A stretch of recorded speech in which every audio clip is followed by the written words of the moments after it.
stand, but thank you. That was close enough. That's right. Great.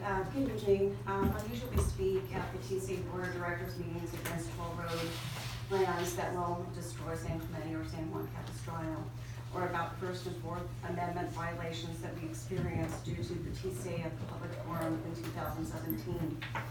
Last year, the TCA silenced us by turning off the microphones during our speaking time, preventing the audience from hearing us and those streaming live. The TCA didn't want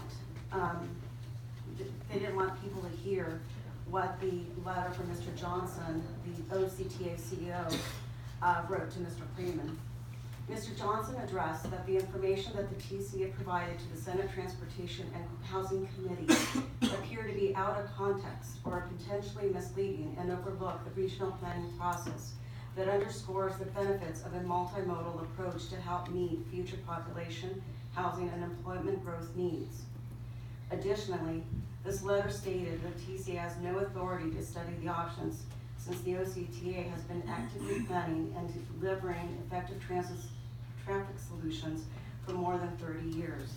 Their M1 and M2 plans are in effect, and it renders the TCA as necessary.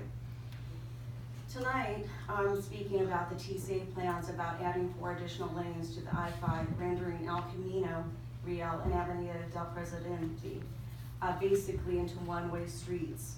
I've included some pictures to show how close the freeway is to these streets. The 2 additional lanes, plus an emergency lane and/or a sound barrier wall, will destroy many homes, businesses, streets, churches, and communities that would be affected. In addition, existing bridges and on-ramps and off-ramps would have to be changed and would be devastating. Here on this picture is, of course, South San Clemente on Del Presidente.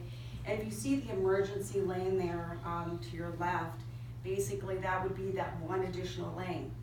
So then where that wall is, let's say that is that little painted line on the freeway. So then the next lane would be from that wall basically to where that bike lane ends.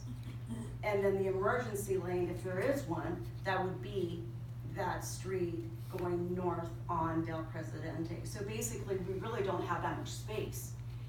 So also we have to, keep in mind that it's on a curve. So we have to realize, okay, how much is that gonna cut into that as well? So you're really cutting it close with Del Presidente being a one-way street. Also, I think on the next picture, I don't have there. Oh, sorry. The next picture also shows the closest between the emergency lane, which would be another first lane, then up the little ramp there, second. So then there's an elevation issue there, and then the emergency lane, which also would be going north on Del Presidente. So we really don't have much space, and I think I'm out of time.